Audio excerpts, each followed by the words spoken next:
Hello दोस्तों, स्वागत है आप सभी का अपने यूट्यूब चैनल एनसीईआरटी विथ जूही पे।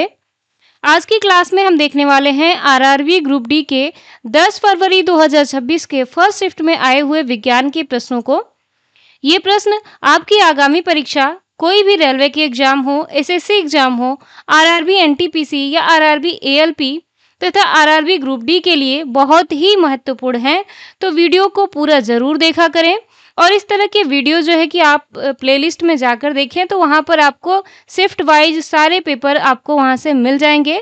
आप अपनी तैयारी को बेहतर बनाने के लिए हमारे चैनल से जुड़े। चलिए बिना कोई देरी किए हम प्रश्नों की शुरुआत करते हैं। पहला प्रश्न है कि परिक्षेपित बीज के सफलतापूर्वक अंकुरण और नवोद्भिद के रूप में विकसित होने के लिए कौन सी स्थिति आवश्यक है? आपके विकल्प हैं कि केवल सूर्य के प्रकाश के संपर्क में आना, जनक पुष्प से भौतिक पृथक्करण, उपयुक्त पर्यावरणीय स्थितियों की उपस्थिति या केवल बीज को परिपद्ध करने वाले फल का पूर्ण क्षय।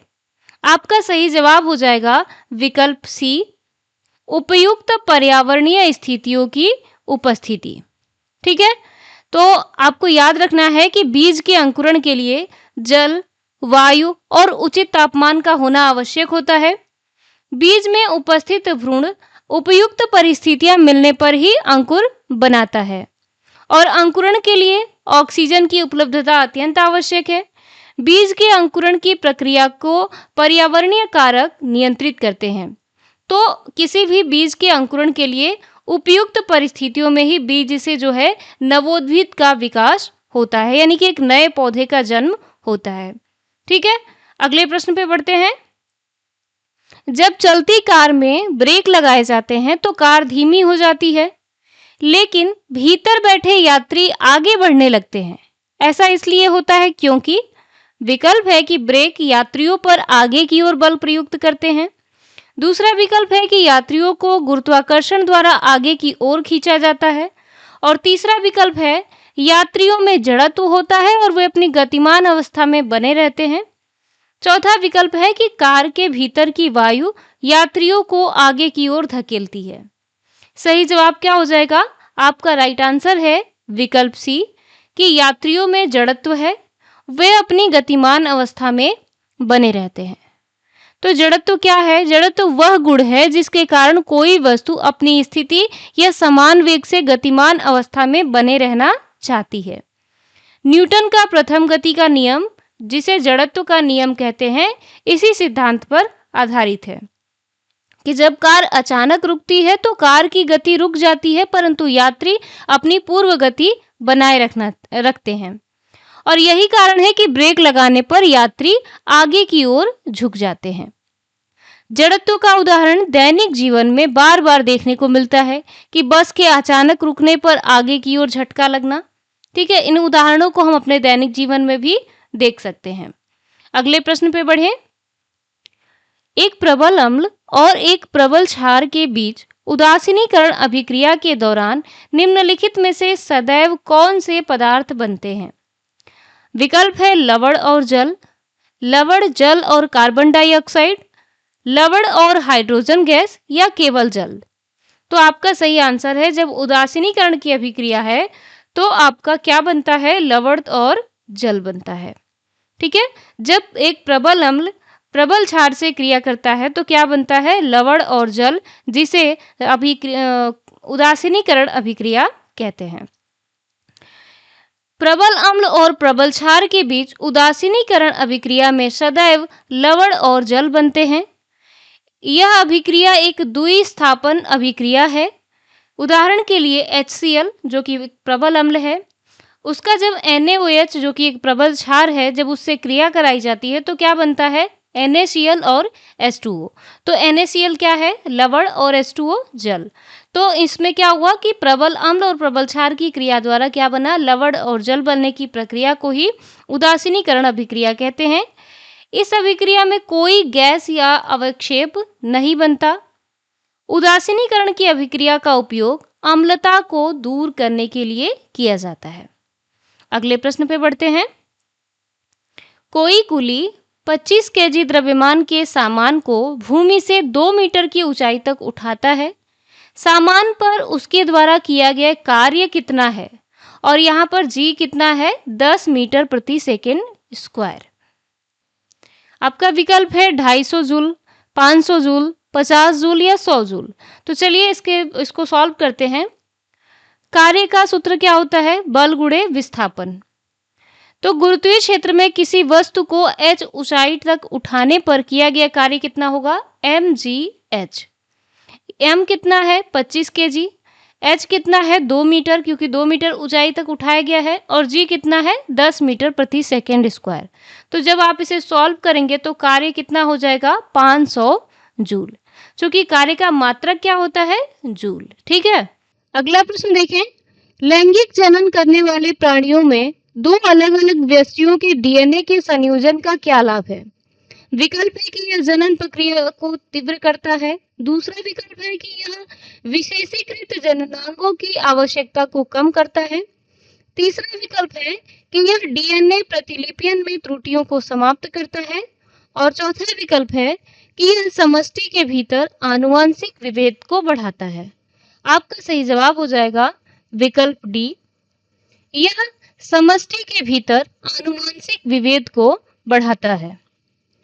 यह जनन प्रक्रिया को तीव्र करता है। यह विशेषीकृत जननांगों की आवश्यकता को कम करता है। यह विकल्प सी जो है कि यह डीएनए प्रतिलिपियों में त्रुटियों को समाप्त करता है और यह समष्टि के भीतर आनुवंशिक विभेद को बढ़ाता है। ठीक है, तो विकल्प डी जो है कि यह समष्टि के भीतर आनुवंशिक विभेद को बढ़ाता है। अगला प्रश्न, निम्नलिखित में से कौन सा भार का एसआई मात्रक है? तो सही जवाब हो जाएगा आपका विकल्प सी, न्यूटन। व्याख्या देखते हैं। भार एक बल है जो किसी वस्तु पर गुरुत्वाकर्षण के कारण लगता है। बल का एसआई मात्रक क्या होता है? न्यूटन। तो 1 न्यूटन वह बल है जो 1 किलोग्राम द्रव्यमान को 1 मीटर प्रति सेकंड स्क्वायर त्वरण प्रदान करे। जूल भी क्या है? ऊर्जा का मात्रक होता है। पास्कल जो है ये दाब का एसआई मात्रक है और किलोग्राम जो है ये द्रव्यमान का एसआई मात्रक है, भार का नहीं। तो आपने सिर्फ प्रश्न ही नहीं जाना बल्कि जितने भी विकल्प दिए गए हैं उसका भी विश्लेषण आपको प्राप्त हो रहा है। अगले प्रश्न पे बढ़ें। निम्नलिखित में से कौन सा एक सूक्ष्म पोषक तत्व है? मैग्नीशियम, नाइट्रोजन, फास्फोरस या मैग्नीज? तो सही जवाब है आपका मैग्नीज। ठीक है, मैग्नीज जो है ये एक सूक्ष्म पोषक तत्व है, माइक्रोन्यूट्रिएंट्स है। पौधों के लिए पोषक तत्व को 2 वर्गों में बांटा जाता है। एक होता है स्थूल पोषक तत्व यानी मैक्रोन्यूट्रिएंट्स और दूसरा होता है सूक्ष्म पोषक तत्व जिसे माइक्रोन्यूट्रिएंट्स कहते हैं। स्थूल पोषक तत्वों की पौधों को बड़ी मात्रा में आवश्यकता होती है, जैसे कि nitrogen, phosphorus, potassium, calcium, magnesium. ये सभी कैसे तत्व हैं? तो स्थूल पोषक हैं। और सूक्ष्म पोषक तत्वों की आवश्यकता बहुत कम मात्रा में होती है, जैसे कि iron, manganese, zinc, copper, boron, molybdenum. Manganese पौधों में एंजाइम सक्रियण, क्लोरोफिल के निर्माण और प्रकाश के संश्लेषण में सहायक होता है। मैग्नीज की कमी से पत्तियों में पीले धब्बे और वृद्धि में उसके रुकावट होती है। अगला प्रश्न देखें। लंबाई L, अनुप्रस्थ काट क्षेत्रफल A और प्रतिरोधकता P वाले एक तार का प्रतिरोध R है। यदि इस तार का अनुप्रस्थ काट क्षेत्रफल 3 गुना कर दिया जाए तो इसका नया प्रतिरोध कितना होगा? विकल्प है R/3, 3R, R या R/9। तो सही जवाब है आपका विकल्प जो है R/3, ये नया प्रतिरोध प्राप्त होगा। आइए समझते हैं कैसे। किसी तार का प्रतिरोध क्या है? R = PL/A हो तो यहाँ L लंबाई है, A अनुप्रस्थ काट का क्षेत्रफल है, P प्रतिरोधकता है और R प्रतिरोध है। यदि अनुप्रस्थ काट के क्षेत्रफल को 3 गुना कर दिया जाए तो नया क्षेत्रफल कितना होगा? A dash = 3A। तो नया प्रतिरोध क्या बनेगा? R dash = PL/A dash. तो यहाँ से प्राप्त क्या होगा? R/3। क्योंकि यहाँ पे क्या किया गया है? क्षेत्रफल को 3 गुना कर दिया गया है। तो जब आपने क्षेत्रफल को 3 गुना किया तो आपको नया प्रतिरोध क्या प्राप्त हुआ? R/3। अतः प्रतिरोध क्या होगा? 1/3 यानी कि R/3 हो जाएगा। अगला प्रश्न देखें। एक समान वेग से गतिमान पिंड का त्वरण क्या होता है? 0, बढ़ रहा है, नियत है या घट रहा है? तो सही जवाब हो जाएगा आपका विकल्प ए 0। जब कोई पिंड एक समान वेग से गतिमान होता है तो उसका वेग ना तो बढ़ता है ना ही घटता है, अतः 0 है। तो वेग में परिवर्तन 0 होने पर त्वरण भी 0 होता है। एक समान वेग से गतिमान पिंड सीधी रेखा में समान दूरी समान समय में तय करता है। त्वरण जो है वेग में परिवर्तन की दर होती है और एसआई पद्धति में त्वरण का मात्रक क्या होता है? मीटर प्रति सेकेंड स्क्वायर। अगला प्रश्न है, पादपों में भोजन संवहन जटिल उत्तक का कौन सा भाग है नलिकाकार होता है तथा इसकी भित्तियां सचित्र होती हैं? चालनी पट्टिका, सहचर कोशिका, फ्लोएम मृदुतक या चालनी नलिका? तो सही जवाब है आपका विकल्प डी, चालनी नलिका। फ्लोएम जो है पौधों का भोजन संवहन जटिल उत्तक है। ठीक है, भोजन संवहन करने का कार्य कौन करता है? फ्लोएम नाम का जटिल उत्तक। फ्लोएम के प्रमुख घटक हैं चालनी नलिका, सहचर कोशिका, फ्लोएम मृदुतक और फ्लोएम रेशे। और चालनी नलिका लंबी नलिकाकार कोशिका होती है जिनकी भित्तियां पतली तथा सचित्र होती हैं। चालनी नलिकाओं के सिरों की भित्तियां चालनी पट्टिकाओं के रूप में सचित्र होती हैं और सहचर कोशिकाएं चालनी नलिकाओं के साथ रहती हैं, उनके कार्य में सहायता करती हैं। तो ये सभी क्या है? फ्लोएम के घटक हैं।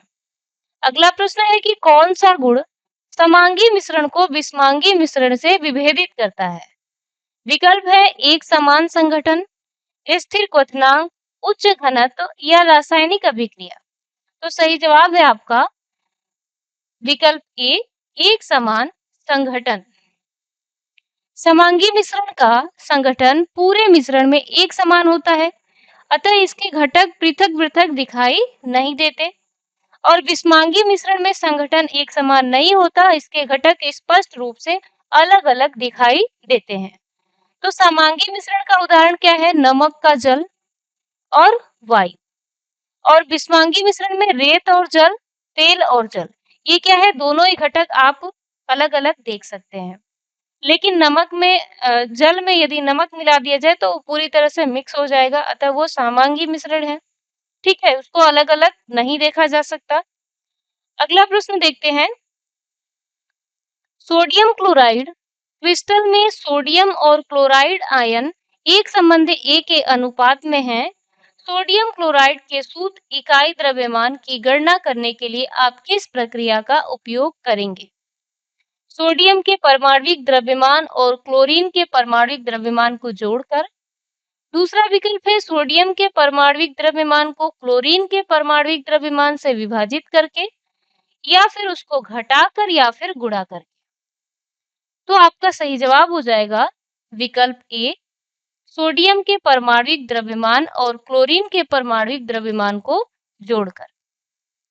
सोडियम क्लोराइड NaCl आयनिक यौगिक है जिसमें Na धनायन और Cl ऋणायन एक संबंध एक के अनुपात में होते हैं।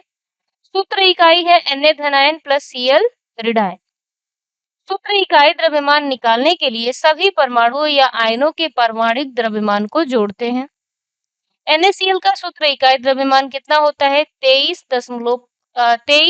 Plus 35.5 equal to 58.5। ठीक है, तो दोनों को जोड़ करके प्राप्त किया जाता है।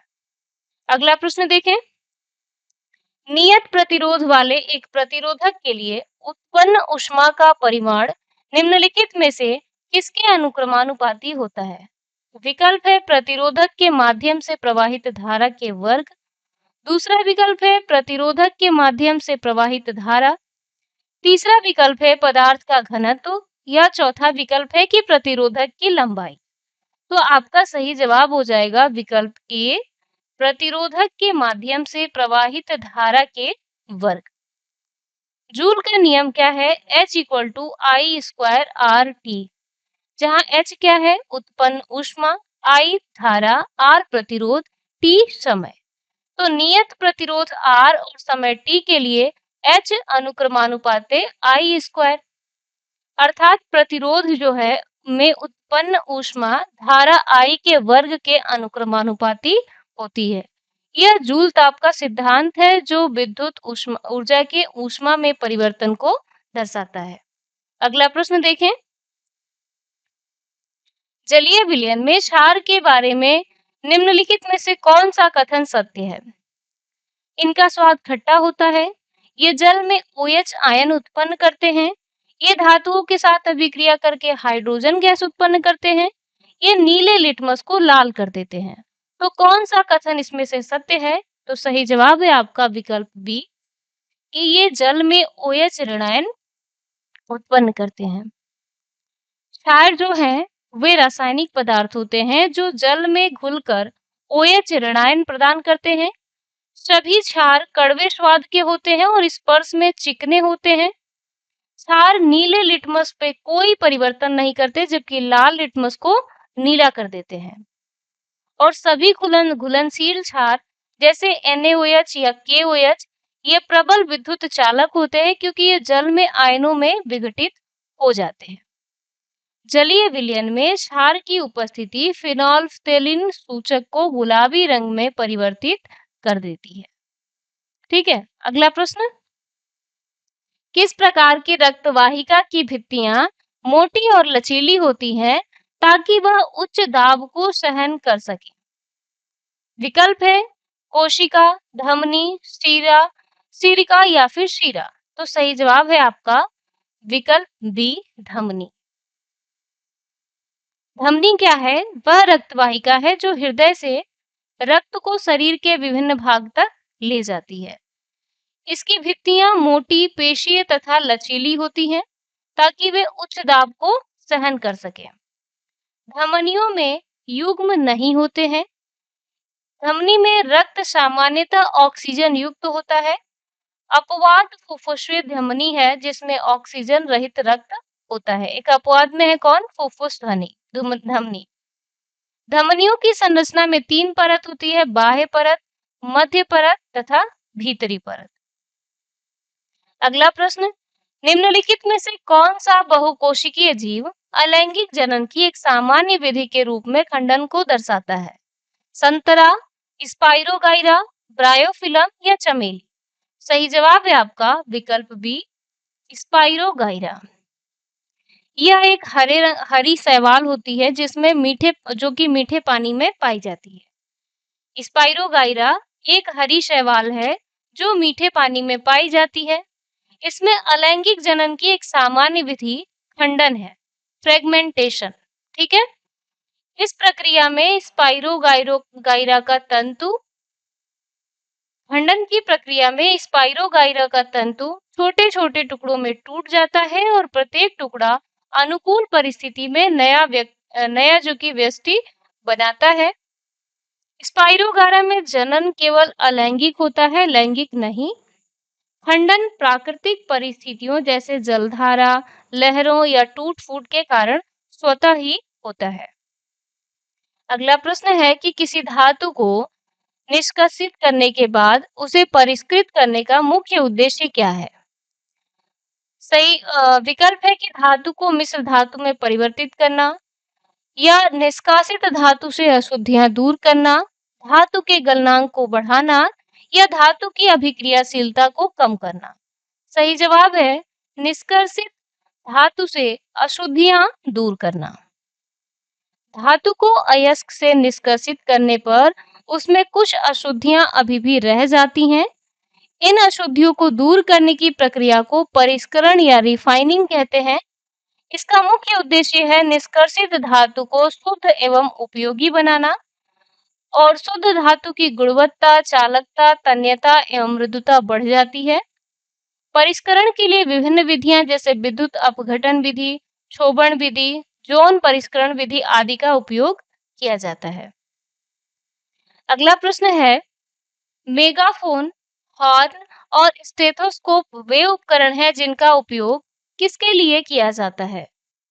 विकल्प है ध्वनि के आयाम को नियंत्रित करने, ध्वनि का उत्पादन, संचरण और प्रवर्धन करने, ध्वनि को अवरुद्ध करने या तारत्व को बदलने। तो सही जवाब है आपका विकल्प बी, ध्वनि का उत्पादन, संचरण और प्रवर्धन करने के लिए। ध्वनि क्या है? एक तरह की ऊर्जा होती है जो किसी माध्यम के कणों के कंपन द्वारा उत्पन्न होती है। जब कोई वस्तु कंपित होती है तो वह ध्वनि का उत्पादन करती है। ध्वनि वायु, जल या ठोस माध्यम से संचरण करती है। ध्वनि की तीव्रता बढ़ाने के लिए प्रवर्धन किया जाता है, यानी एम्प्लीफिकेशन किया जाता है। मेगाफोन, हॉर्न और स्टेथोस्कोप ये उपकरण ध्वनि के उत्पादन, संचरण और प्रवर्धन के लिए उपयोग किए जाते हैं। अगला प्रश्न देखें कि निम्नलिखित में से किस किरण का उपयोग गोलीय दर्पण द्वारा निर्मित प्रतिबिंब का स्थान निर्धारित करने के लिए नहीं किया जाता? आपका सही जवाब हो जाएगा विकल्प सी, मुख्य अक्ष के लंबवत एक किरण जो फोकस से होकर परावर्तित होती है।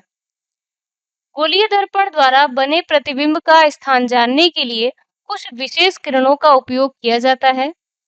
मुख्य अक्ष के समांतर आने वाली किरण परावर्तन के बाद फोकस से होकर गुजरती है और फोकस से होकर आने वाली किरण परावर्तन के बाद मुख्य अक्ष के समानांतर चलती हैं।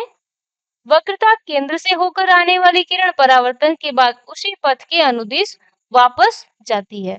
तो आप इन चीजों को यहाँ पर फिगर के माध्यम से समझ पा रहे होंगे, ठीक है। फिर मुख्य अक्ष के लंबवत आने वाली किरणें फोकस से होकर परावर्तित नहीं होती, इसलिए इसका उपयोग प्रतिबिंब का स्थान निर्धारित करने के लिए नहीं किया जाता। अगला प्रश्न है कि प्रश्नों को हल करने के लिए दर्पण सूत्र में दूरियों u, v, f के संख्यात्मक मान को प्रतिस्थापित करते समय किस आवश्यक शर्त का कठोरता से पालन किया जाना चाहिए? विकल्प है कि फोकस दूरी को सदैव धनात्मक लिया जाना चाहिए, सभी मानों को मीटर में परिवर्तित किया जाना चाहिए, सभी माप वक्रता केंद्र से लिए जाने चाहिए या नई कार्तीय चिन्ह परिपाटी का उपयोग किया जाना चाहिए। तो सही जवाब क्या हो जाएगा आपका? विकल्प डी, नई कार्तीय चिन्ह परिपाटी का उपयोग किया जाना चाहिए। दर्पण सूत्र में दूरियों के संख्यात्मक मान प्रतिस्थापित करते समय नई कार्तीय चिन्ह परिपाटी का उपयोग अनिवार्य है। इस परिपाटी में सभी दूरियां मुख्य अक्ष से मापी जाती हैं।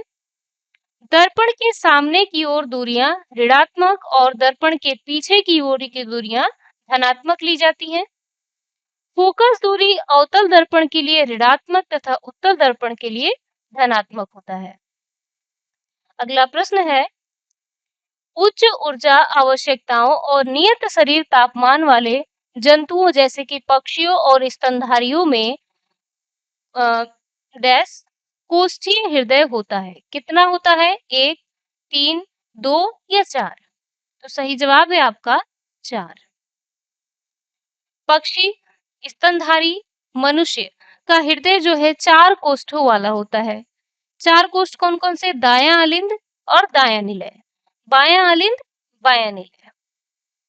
ऐसा हृदय पूर्णतः विभाजित होता है जिससे ऑक्सीजन युक्त एवं अनऑक्सीजन जनित रक्त आपस में नहीं मिलते।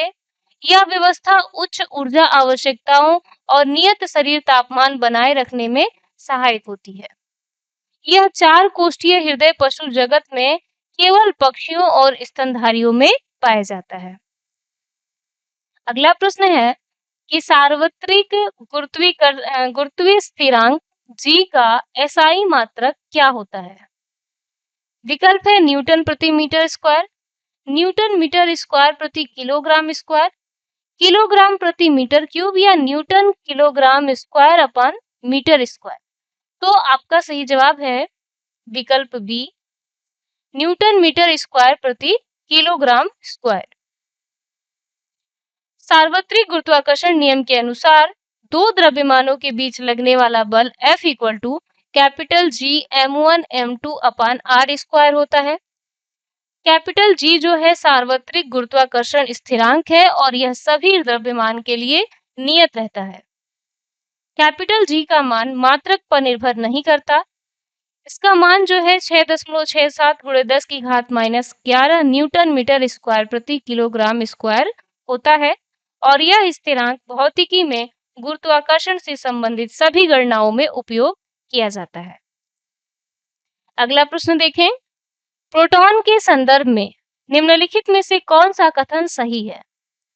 विकल्प है, आपका विकल्प है कि एक प्रोटॉन आवेश में उदासीन होता है और इसका द्रव्यमान 1 इलेक्ट्रॉन के बराबर होता है। दूसरा विकल्प है, एक प्रोटॉन धनात्मक रूप से आवेशित होता है और इसका द्रव्यमान हाइड्रोजन परमाणु के द्रव्यमान का 1/2000 होता है। तीसरा विकल्प है कि एक प्रोटॉन धनात्मक रूप से आवेशित होता है और इसके द्रव्यमान को 1 इकाई के रूप में माना जाता है। और चौथा विकल्प है कि एक प्रोटॉन ऋणात्मक रूप से आवेशित होता है और इसका द्रव्यमान बहुत कम होता है।